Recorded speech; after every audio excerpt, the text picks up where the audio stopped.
It starts here. In this moment, in this breath, you feel rising in your chest. This beat building between us. The healing, the hunger, the hope, the courage, the calling, the commitment, the drawing out of a new day.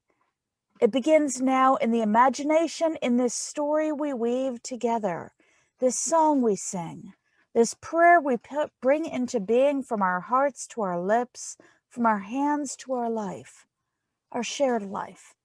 It starts here, with praise and thanksgiving, forgiveness, and this humble, centering confession that we could be wrong. This promise we make to keep learning, to keep trying, to keep our sense of humor, to keep close the knowing that we are all in this together. Come, let us worship.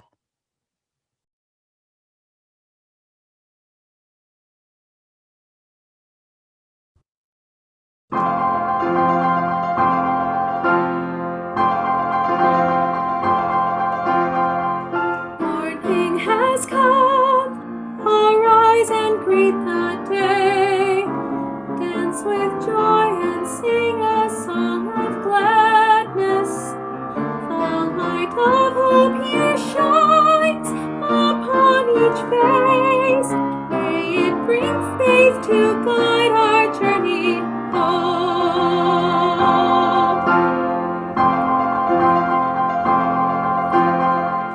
A new day dawns, once more the gift is given.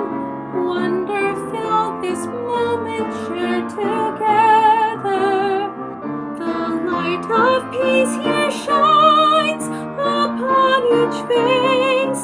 May it bring faith to guide our journey home.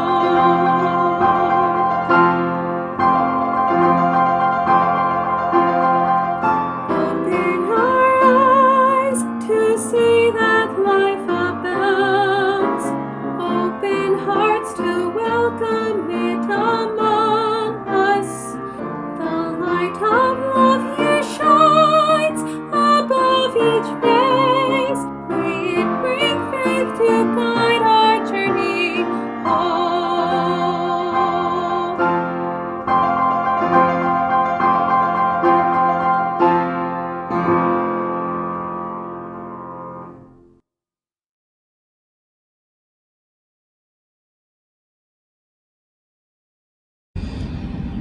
Good morning, everyone, and welcome to the Unitarian Universalist Church of Berkeley. My name is Lee Moranto.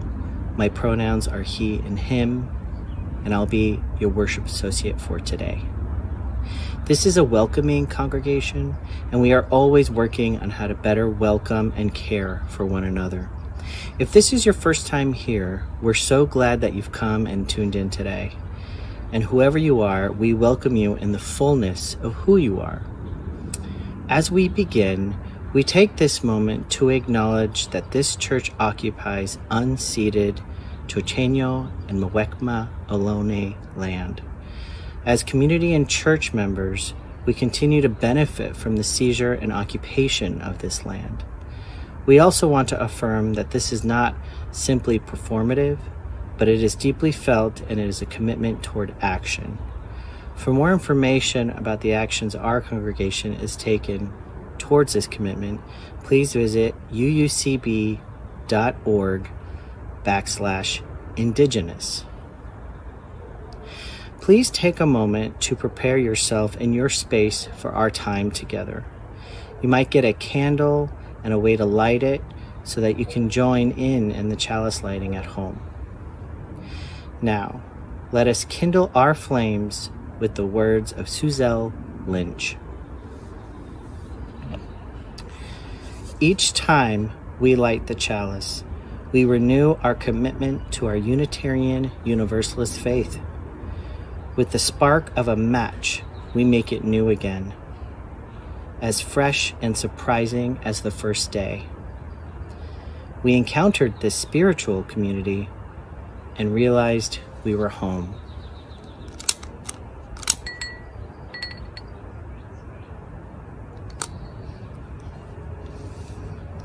I now invite you to share in the comments where you are by writing "I carry the flame in" and note whatever town or city that you are joining us from.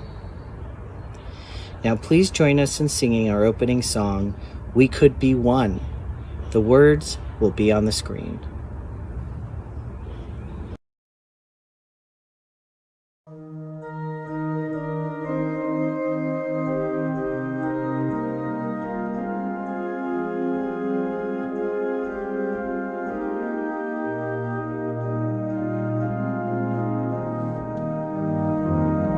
We would be one, as now we join in singing our hymn of love, to pledge ourselves anew to have a cause of greater understanding of who we are and what in us is true.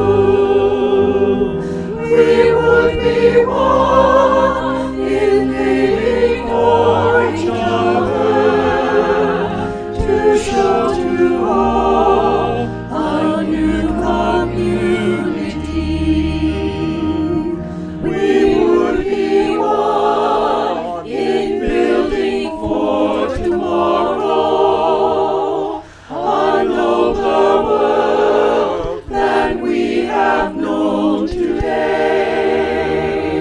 We would be one in searching for that meaning which finds our hearts and points us on our way. As one we pledge ourselves to greater service, with love and justice strive to make us free.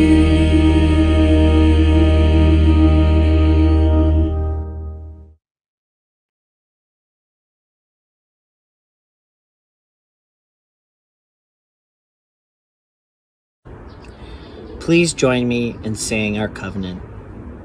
Love guides this church.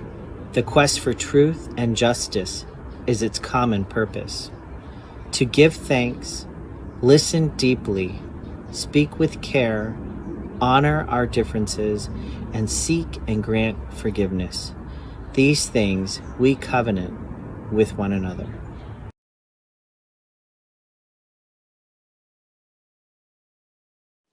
Greetings all, Katya Kolesnikova is here, the organist at UUCB. For the Women's History Month, the music program would like to honor women in music as composers, performers, collaborators, and even inspirations. And the woman of the next segment is all of those. The incredible Dr. Isaiah Barnwell, the activist, performer, composer, collaborator, musical communities builder, and the inspiration behind the music video of one of her songs, The Wanting Memories. She is also one of our Lawrence Lecture Series past guests and workshop leaders in our sanctuary. This music video was created by Raise Your Voice Labs. Look them up, they do really great things. This video is a tribute to Isaiah Barnwell on her recent 75th birthday, and also a way of thanking her for a lifelong legacy of musical communities building. We invite you to join in the choir of well-wishers to celebrate this incredible woman.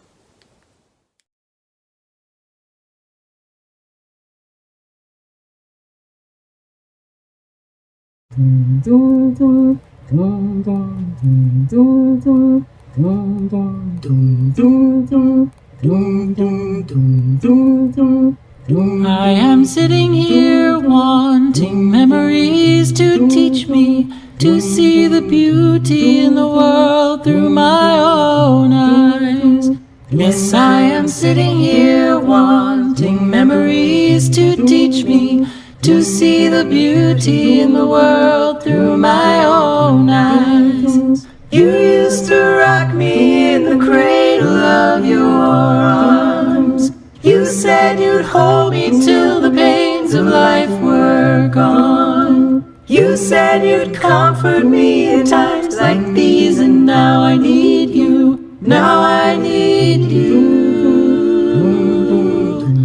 And you are gone. I am sitting here wanting memories to teach me to see the beauty in the world through my own eyes. Now that you've gone and left me, there's been so little beauty, but I know I saw it clearly through your eyes. Now the world outside is such a cold and bitter place. Here inside I have few things that will console. And when I try to hear your voice above the storms of life, then I remember all that I was told. I am Bring me all your dreams, you dreamers. Bring me all your heart melodies, that I may wrap them in a blue cloud cloth, Yes, I am sitting here far from the two rough fingers of the world. to see the beauty. Bring me all your dreams, you dreamers. Think on the things that made me feel so wonderful when I was young.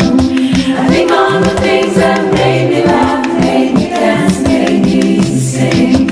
I think on the things that made me grow into a being full of pride. I think on these things, for they are true.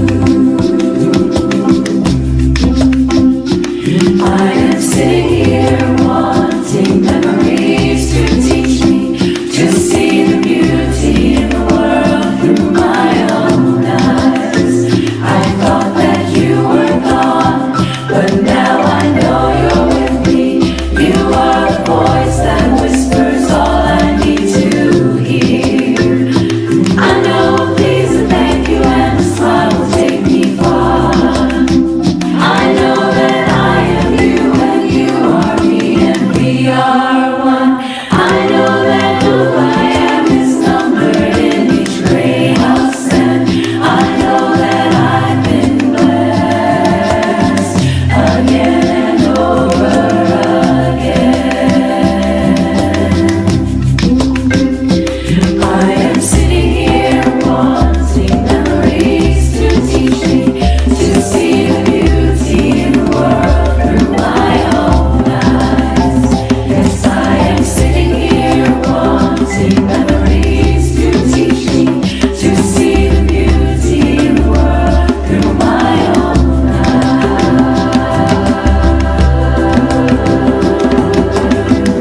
Wanting Memories, one of the most beautiful songs ever written. That song now always reminds me of my grandpa.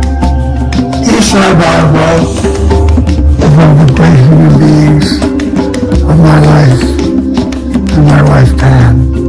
Thank you for the music you have composed for people all around the world. You have been a blessing to all of us. Happy, happy birthday. We love you, Eastside.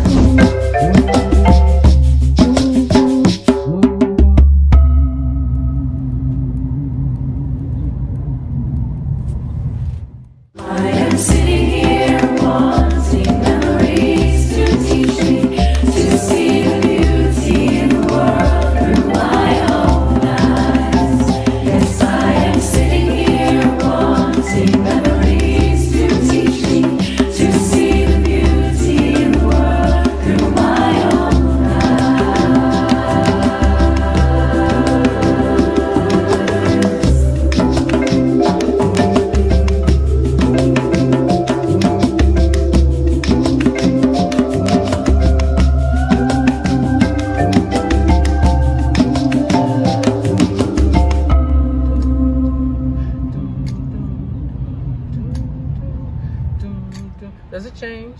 Nope.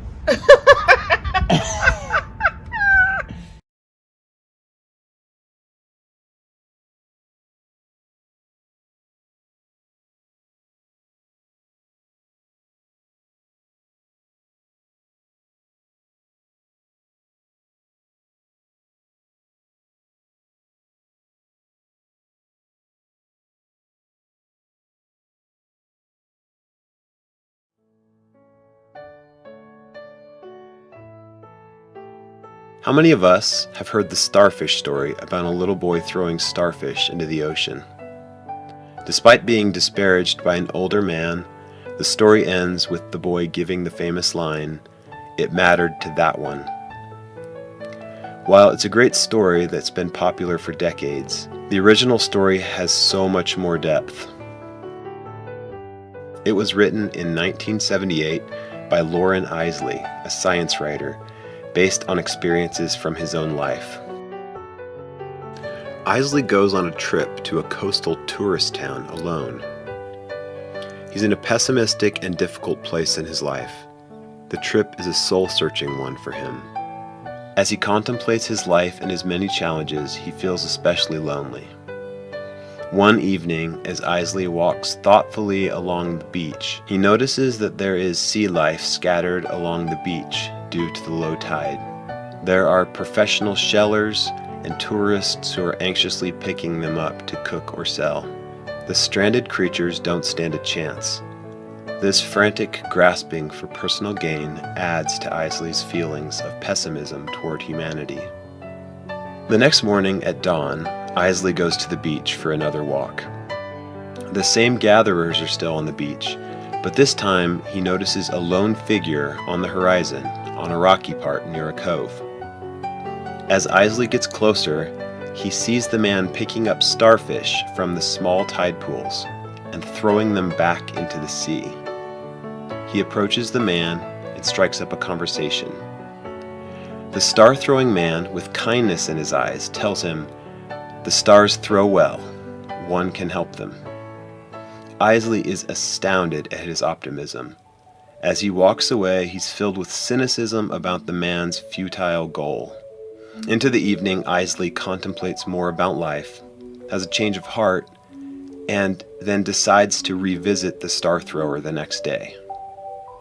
On the beach the next morning, standing beside the star thrower, Eiseley quietly picks up and throws a starfish into the ocean. Eiseley then says, "I understand. Call me another thrower," and tells himself that he won't let the star thrower be alone in his mission to save a life, one at a time. It concludes with Eiseley and the star thrower standing together looking out at the sea. Eiseley writes, "But we, pale and alone and small in that immensity, hurled back the living stars. Somewhere far off, I felt as though another world was flung more joyfully. I could have thrown in a frenzy of joy, but I set my shoulders and cast, as the thrower, slowly, deliberately as well. The task was not to assumed lightly, for it was men as well as starfish that we sought to save." Live Rad is about average people attempting to help others while also encouraging others to join in. Let's never stop looking for starfish to save, and better yet, invite others to join us in our ideas and efforts. We hope that Live Rad becomes a community of starfish throwers.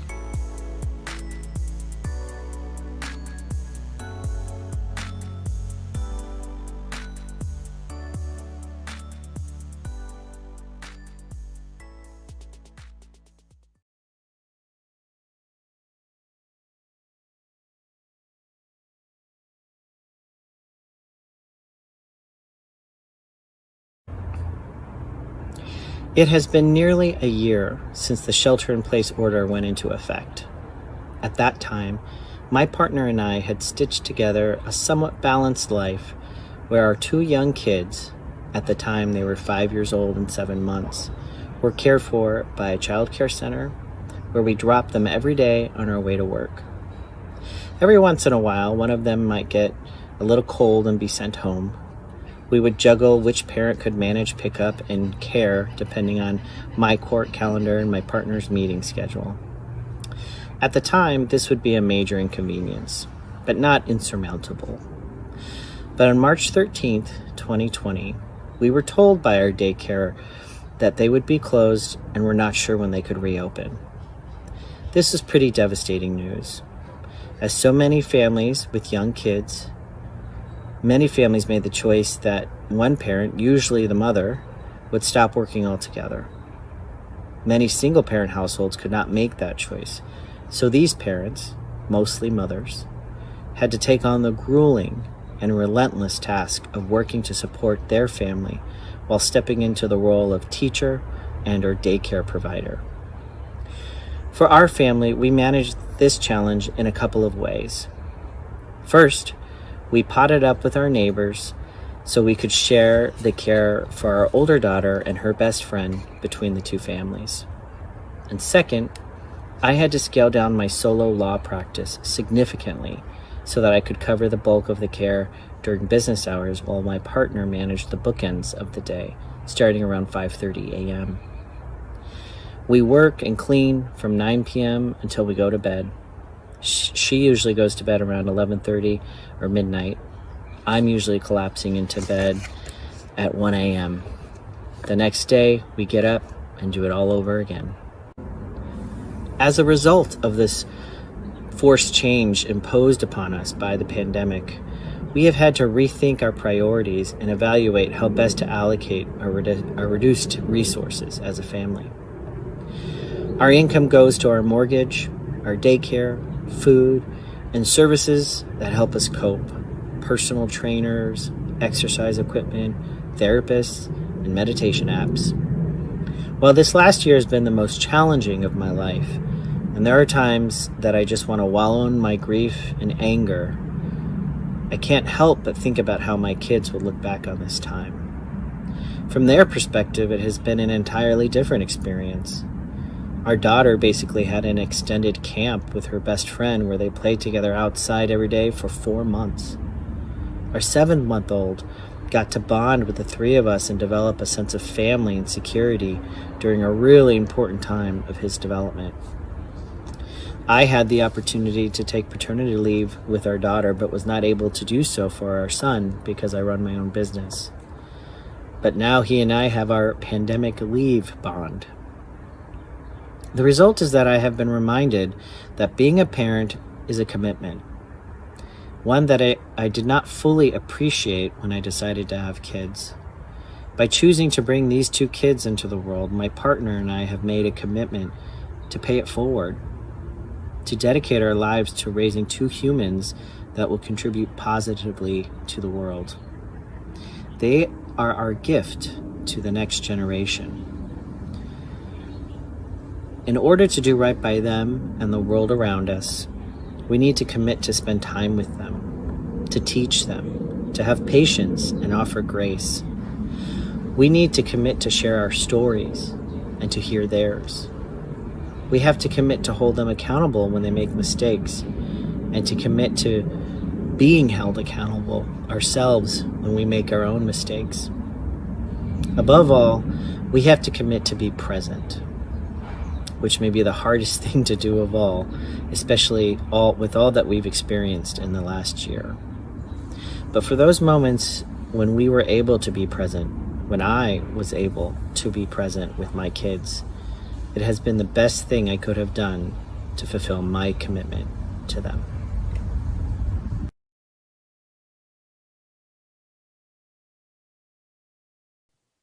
We now enter the time in our service that we make for our hearts and our spirits, for our cares and concerns for one another and this world that we live in. We lift up and hold the joys, the sorrows, the cares, and the challenges we may each be facing. We lift up especially, I invite us to lift up those around us in our world today, as we are approaching the 1-year mark of restrictions due to the COVID pandemic in many countries, including our own. This past week, it almost seems like folks' patience have run out even more as a greater number of undesired events have occurred. We lift up those communities that have faced these events and those affected by them. During our time of silence this morning, I invite you to share any joys or sorrows or significant milestones of your own in the comments. I invite us all to hold these cares in the compassionate embrace of this loving community.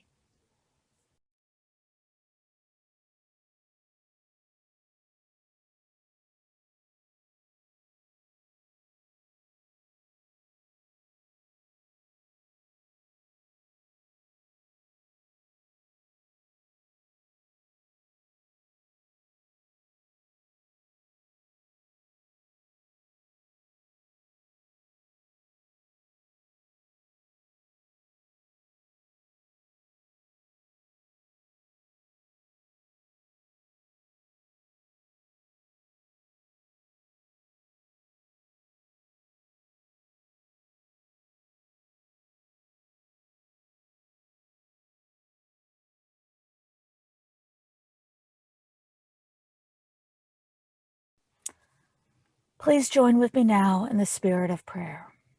Spirit of life and love, great mystery who holds us all. Be with us as we continue to journey, to struggle, to slog. We will get through, not unscathed to be sure. Too much has already been lost. Too many beloveds have been lost. So, not unscathed, but a new kind of whole. The kind that only emerges from the going through it, from the wrestling with it, from the demanding something in exchange for what we lose, making clear what we claim, making clear what we demand in return is not personal gain or revenge or anything like this. But what we claim is a blessing shaped by our loves and our losses, by our sorrows and our joys, by our failures and our triumphs. A blessing shaped by our bodies and minds, by our singing and dancing and praying and listening, by the beauty we persist in co-creating, by the justice we insist upon.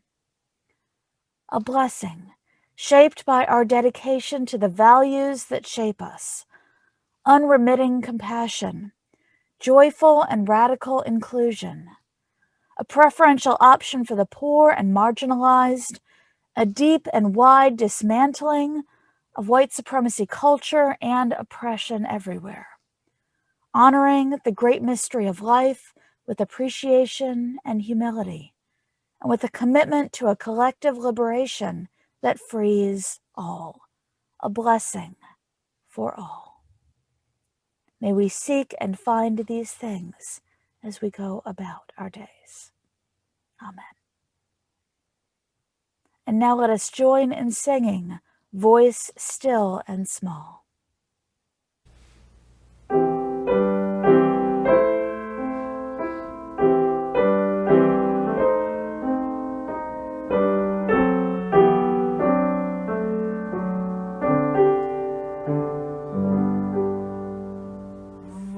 Still and small, deep inside all, I hear you call, singing. In storm and rain, sorrow and pain, still will remain, singing. Calming my fears, quenching my tears, through all the years, singing. Voice still and small, deep inside all, I hear you call, singing. In storm and rain, sorrow and pain, still will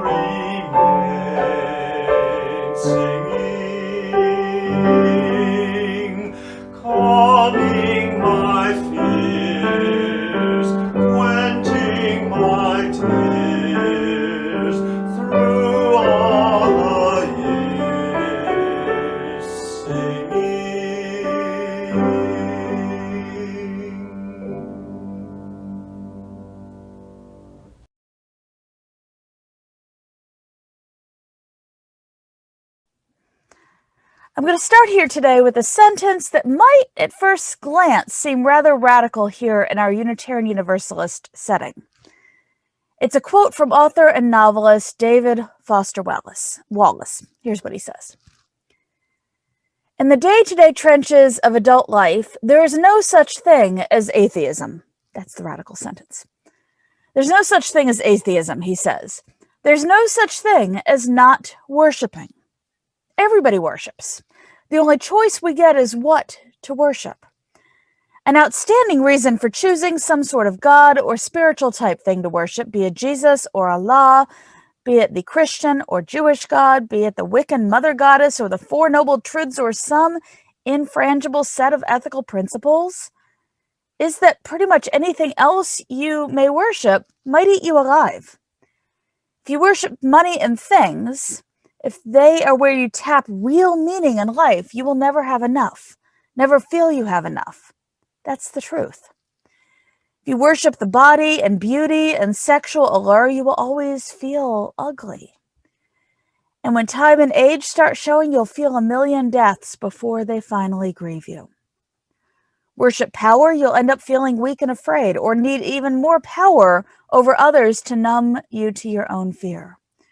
Worship your intellect, being seen as smart, and you'll end up feeling stupid, a fraud, always on the verge of being found out. But the insidious thing about all these forms of worship is that they're not evil or sinful. It's that they're unconscious. They are our default settings. What we worship, what we align and commit ourselves to, these do indeed end up shaping our moments and our identity and our thinking in so many ways. Even if we think we're just going through just your regular days without particular guiding stars or overall directions, they're still there. Commitments and directions, things we worship, as the reading puts it. These commitments and directions are always there. We just may be more or less conscious of them.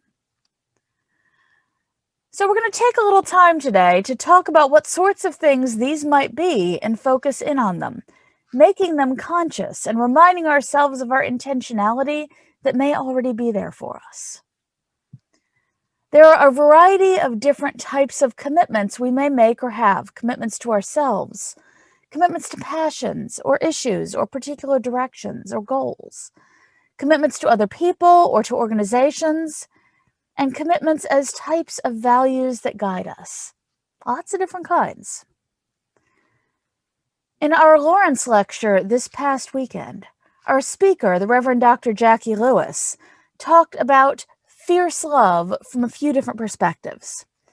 Fierce love of ourselves, fierce love from what she called our posse, and fierce love of the world. Those are worthwhile perspectives. So let's take a look at the commitments from each of those perspectives too. And by the way, if you missed her talk, it's totally worthwhile to watch. It'll be up on our website and YouTube page this upcoming week. One type of commitment is that which we make with ourselves. Now, we're not going all navel-gazy, don't worry, but there are a few powerful ways that we make commitments and promises with ourselves. One of those is our own personal values. We have values that guide us, whether they're conscious or not. And when we run into unknown situations or difficult choices, these are what we fall back on. And at a less intense level, these commitments and values also define our personalities and the ways that we go about the smaller things in our lives too. Now, I am a total geek for personality tests. And this is one way that we can kind of get some insight into what these unconscious commitments might be. I haven't met a personality test I didn't like, or at least I didn't want to take. Whether they result in letters or numbers or colors or types of birds, I love taking them and seeing what they say. And yes, there is a bird one, affectionately known as the DOPE test. D-O-P-E, dove, owl, peacock, eagle. The DOPE test. Seriously. Well, these are one way of getting at what our priorities and commitments are with ourselves. And in addition to our singular values and sets of values, we also have our overall passions and priorities that we invest ourselves into. You could call these our personal missions or our personal mission statements. And they are very real commitments and definitely guide us in many ways. I often find it fascinating to hear about what folks' personal passion areas are. Well, not only to hear them, but to see the fire light up in their eyes when they talk about it. I bet you've seen this too, when someone starts talking about what really makes them come alive. It's absolutely fabulous to see. But it's also fascinating that even in a group with a lot of similar values and similar commitments, these personal commitments and personal passions can still be really diverse and all over the place. It is such a fascinating and richly mixed group that we are part of here. But commitment isn't just about individuals. If we take a closer look at the word commitment, we can see the communal aspects of it right there. The word commitment includes 3 Latin word roots: com, meaning together, mit, meaning to send, and ment, a result. Together, sending a result. This shapes an idea that commitment is not experienced in isolation, but instead with others and all parts of ourselves. And that commitment isn't just a thing, but it has an energy that moves, sending us along in a direction. And of course, commitment is the result of choice. Commitments are largely relational and communal. So back to those 3 overall areas: ourselves, our posse, and the world. So the posse. Reverend Luce talked about the need for us to have a posse, to depend on and find love and connections and support with. Hopefully, there are all sorts of groups that we can each be part of, from formal small groups in the church to less formal gatherings of other sorts. And whether they are spoken or not, these groups each have commitments and promises that the group's members have made to each other. Now, one of these groups that I guess we could say has been invented to some degree in the past calendar year are what some folks have called pandemic pods.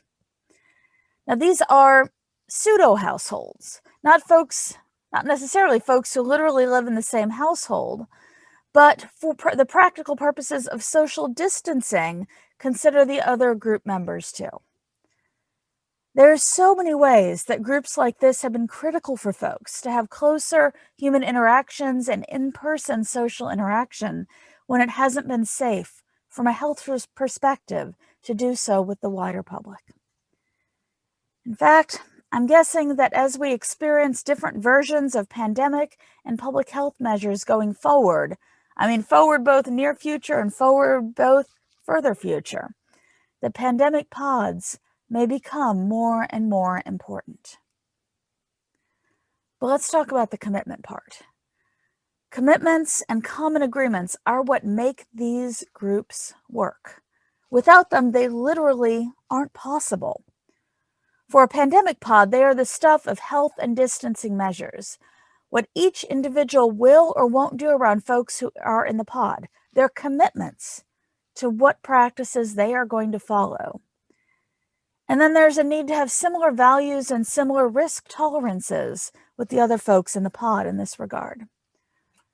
For groups like this, the group itself is founded on shared commitments and trust for one another. Now, you could make that statement for many groups we're in, especially groups where we may be able to feel that we can trust folks to be vulnerable there. For our small groups, they have covenants. For our congregation, we have one of those too. For other organizations or collectives, there are contracts or membership rules or Facebook group discussion rules or the like. These are all our commitments to each other. And they are vital to actually define and set up the glue that keeps these groups together and possible. Author David Brooks has a fabulous definition of commitment that speaks right to this. He says, the most complete definition of a commitment is this: falling in love with something and then building a structure of behavior around it for those moments when love falters. Let me read that again. The most complete definition of a commitment: falling in love with something and then building a structure of behavior around it for those moments when love falters. This is absolutely true. Both the falling in love with something, then the building the structure of behavioral and behavioral expectations, and of course, the reality that we will falter. Because it is true that we are human beings and we will fall short of our promises and commitments. Sometimes our falling short is huge and game-changing, but most of the time it happens and we get redirected back into our commitments. There is yet another sense of the word commitment that extends further than just our immediate spaces and our immediate spheres, and that is our shared commitments and shared values in a larger sense. Not only do we have our personal values, but we have our shared values, our shared principles. Since Unitarian Universalism is a non-creedal faith, meaning we don't have a required common statement of belief, we bind ourselves together, we glue ourselves together in a couple of different ways. One is our covenant, which I've spoken on a bit today, our agreement of how to be together. But the other is equally important. It is through our collectively shared values, as articulated in the UU principles. Now, individual UUs may have different ways to think about the different individual principles. Yes, I admit I do myself.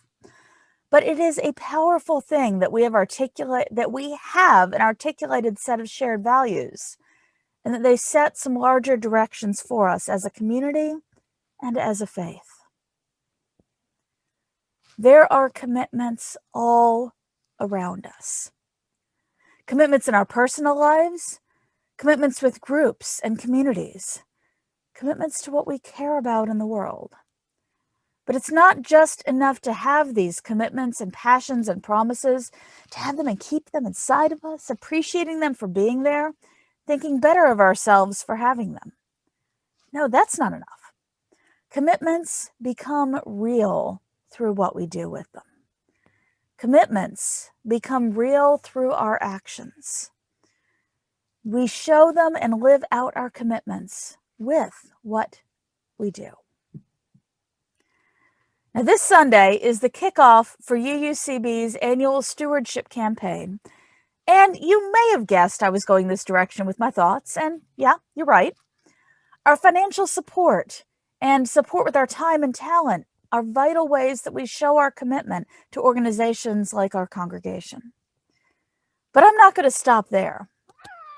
Not only are we a welcoming and loving community that does some amazing things when we get together and get ourselves together in whatever form that might take, we are also in a community of people that make things happen in our larger community and in the wider world. We have commitments all the way around.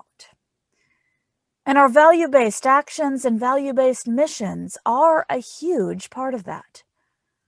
We live out our values and related commitments through our service projects, through our advocacy, through our justice seeking, and through our partnerships.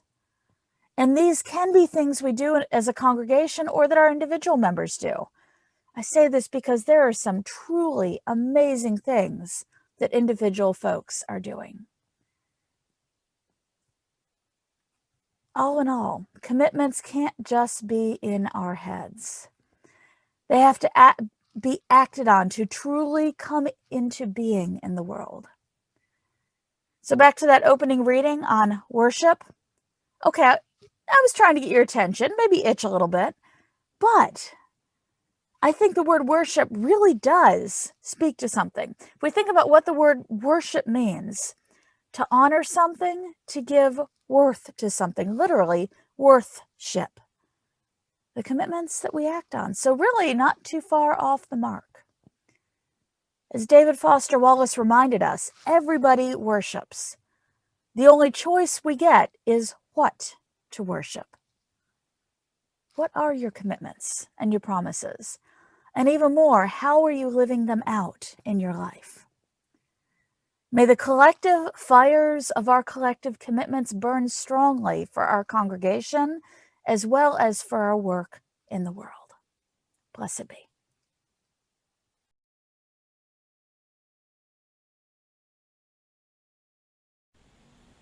Today, as we launch the 21-22 Stewardship Campaign, how could I better show my appreciation of UUCB than by pledging as generously as possible? This has been my church home for more than 30 years. Aside from our families and close friends, this is the most important entity in my life. Sunday services and Wednesday Vespers are times of valued renewal and inspiration. You've supported Patrick and me through surgeries and family losses. Now that I'm retired and with our families thousands of miles away, you take the place of these locally. You have made me feel known, accepted, appreciated. You have given me opportunities to learn, lead, grow, and serve as I do now through pastoral care. Where does UUCB fit into your life? Aside from your family, what else in your life more deserves your valued and generous financial support? Hello, I'm Karen Elliott, a UUCB Worship Associate. I came here 4 years ago, seeking support for my need to be politically active.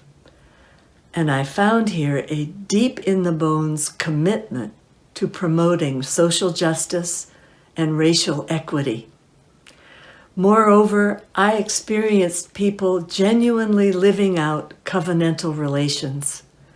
And I was and am profoundly inspired by that. It moves me to try to do it too.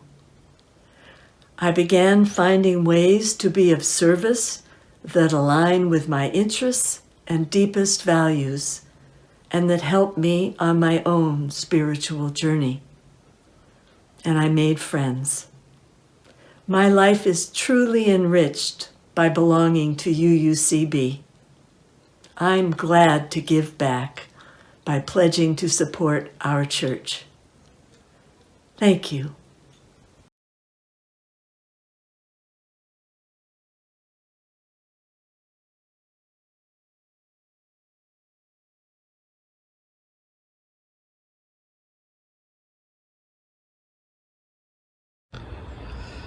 UUCB continues to need your gifts and support as we commit together to making ours a vibrant, loving community that inspires spiritual growth, social justice work, and lives of integrity and service. We hope you will continue to practice generosity this year, especially with our Good Neighbor organizations. This month, we're sharing half of our offerings with the Read Aloud volunteer program to support the good work that they do in our wider community. Read Aloud volunteer program is a relationship-based program that fosters in children the joy and love of learning through reading and storytelling. Our goal is to build a structure of volunteers to support and improve reading outcomes for children in under-resourced communities in Richmond, California, and surrounding areas.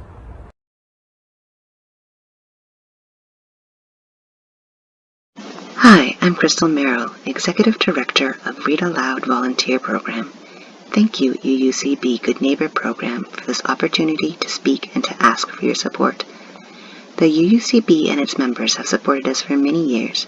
You may even recognize some of the volunteers in this video: Sue, Sheldon, Natalie, Bob, and Jean, to name a few. As a coordinator, I get to see some of the connections that form between book and child and between volunteer reader and child. I also see those aha moments when the child learns something new. Now that the students are at home, they can share things that relate to the book being read more easily, like related toys, or like last month, where, when being presented with a unicorn book, the child lit up and flipped up her hoodie. It had a unicorn hood on it because the child loves unicorns, and it was her favorite book that day. It was rewarding to watch her joy in the book. I didn't know she liked unicorns. We discovered that because we offer a wide range of books to the students to expose them to new ideas and vocabulary. Sometimes the books that we put in for breadth are books that they end up picking as their favorite that day, like the time a serious child who loved nonfiction was convinced to read a funny book finally, which caused him to break out into smiles for the first time in our sessions, and to say that it was his favorite book that day. Read Aloud entered its 25th year with a transition to online programming, with 82 kids and 27 volunteers reading together and building relationships. Last fall, online Read Aloud students read more than 1,400 books, an average of 3 books per half-hour session. Every month we set aside 2 to 3 free books for each child. Next year, we hope to be in person again. Using online libraries has afforded the kids new ways to interact with books. The first time that one of our students did more than nod or say, "Yes, let's read that book," there was a take the quiz prompt at the end of the story, and he broke in with, "Can I take the quiz?" It was a beautiful aha moment where we saw that the child come out of his shell to ask a question, connecting with the book.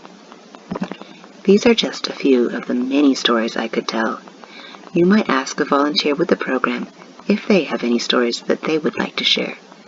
Please consider donating to Read Aloud Volunteer Program through the Good Neighbor Program. Thank you. Offerings of any value are received with gratitude. More details on how to give electronically will appear on your screen as our offertory begins. Thank you.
Please join me in dedicating our offering. We dedicate our offering and ourselves to the mission of this congregation, to create loving community, inspire spiritual growth, and encourage the lives of integrity, joy, and service.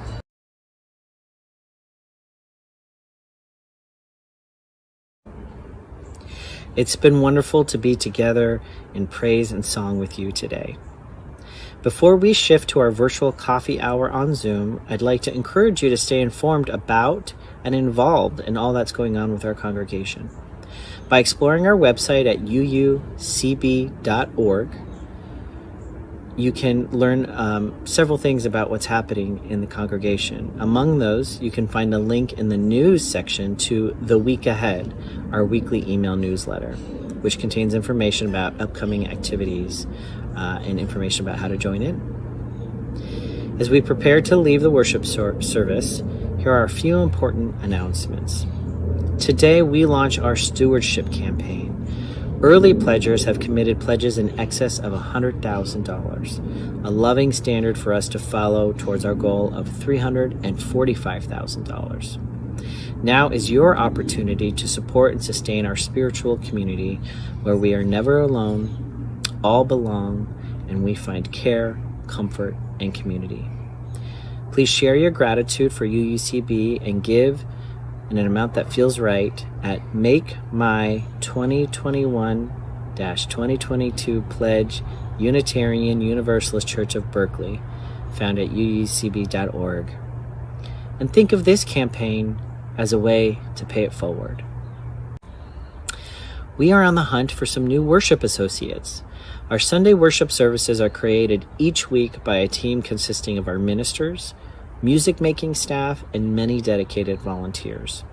One way to join this team and to contribute directly to our worship services is by becoming a worship associate. At this time, we have openings for about 1 to 3 worship associate positions. UUCB worship associates, or WAs as we call them, are lay worship leaders. WAs serve for a 3-year term, meeting together with Reverend Michelle once per month, with each WA committing to a Sunday service about every 6 to 8 weeks. In particular, we are interested in having folks from underrepresented and marginalized communities serve in this role. Your voice is very much needed, so please come in and join us.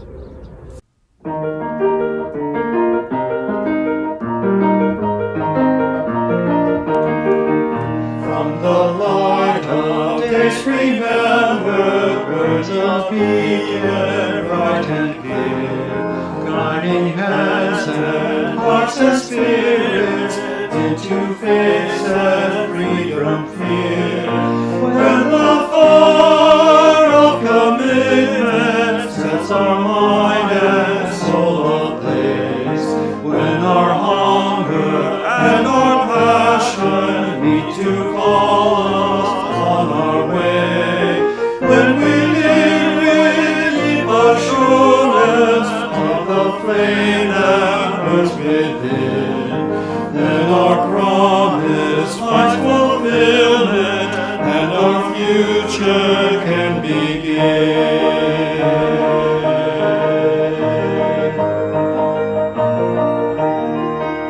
From the stories of our living brings a song of brave and free, calling pilgrims still to witness to the life of liberty. When the fire of commitment sets our mind and soul ablaze, when our hunger and our passion meet to call us on our way, when we live with deep assurance of the flame that burns within, then our promise finds fulfillment and our future can begin.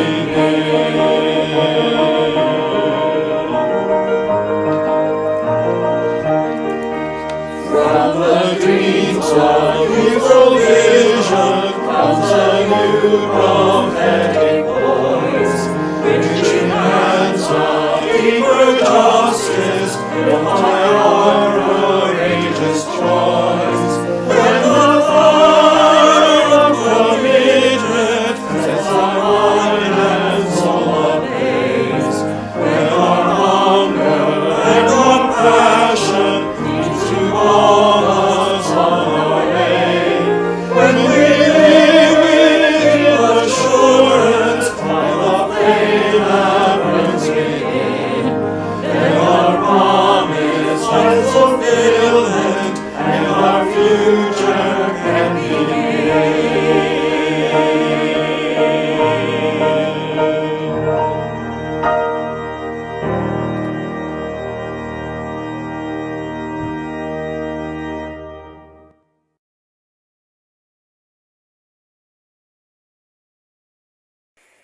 Do more than simply keep the promises and the commitments you've made.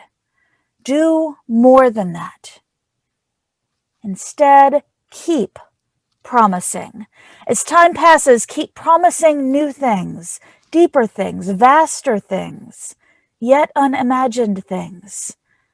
Promises and commitments will be needed to fill the expanses of time and of love. As you go, keep promising.